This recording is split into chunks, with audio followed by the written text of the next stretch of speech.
Olá pessoal! A partir de hoje aqui no canal eu estarei analisando com vocês 10 leis criminais que eu entendo importantes e comuns no nosso dia a dia. O que a gente precisa saber, por exemplo, o que diz o Estatuto do Idoso, maus tratos contra idosos, como ocorre, quando ocorre.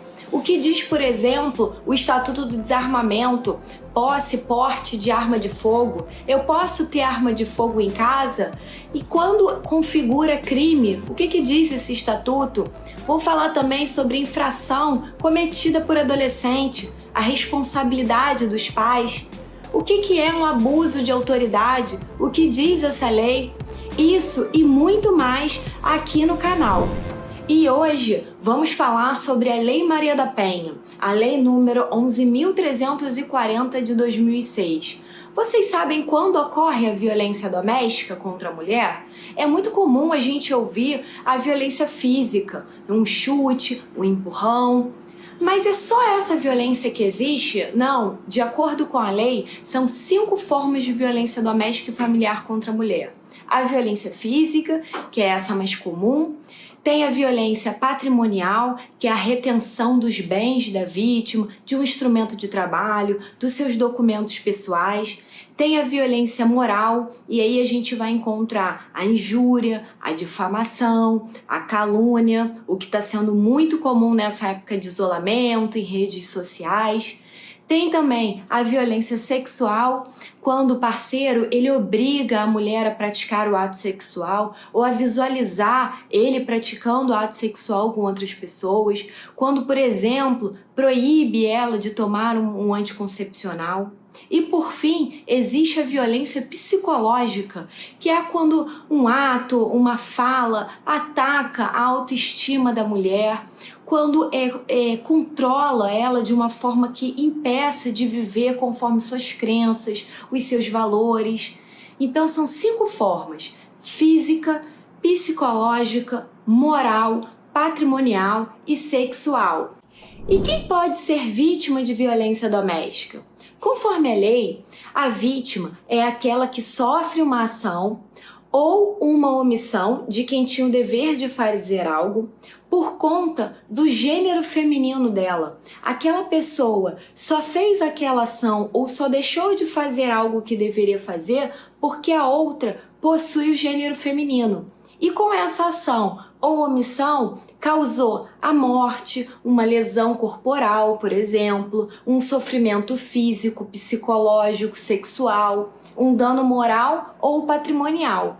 E uma dúvida muito comum é: quem pode se envolver nessa situação de violência doméstica? Só casais? Só pessoas que moram sob o mesmo teto? Não. Conforme a lei, basta relação íntima de afeto, ou seja, pessoas que se conheceram há pouquíssimo tempo, cada um mora na sua casa, mas existiu uma relação íntima de afeto, é suficiente para ser enquadrado nessa lei.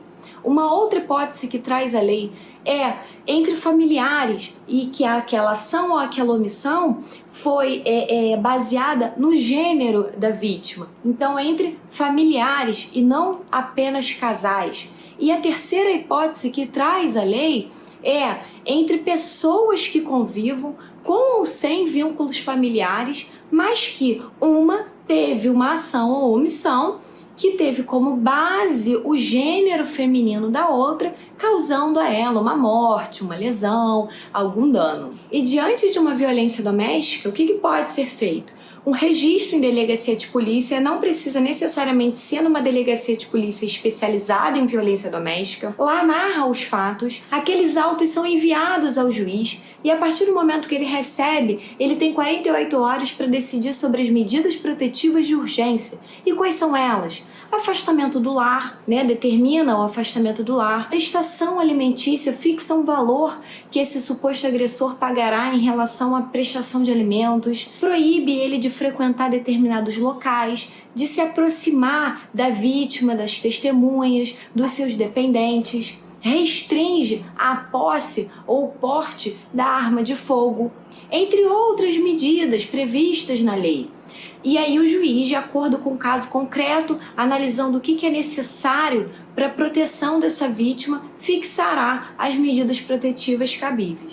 E como dica de leitura, eu deixo aqui esse livro, essa dica, Sobrevivi e Posso Contar, da editora Armazém da Cultura. Esse livro foi escrito pela Maria da Penha.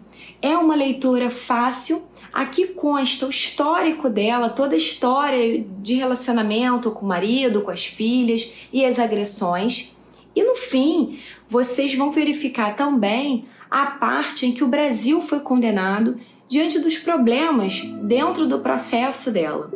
Se você gostou, curta o vídeo, se inscreva no meu canal, ative o sino e fiquem ligados aí nas próximas 9 leis que eu vou comentar aqui com vocês.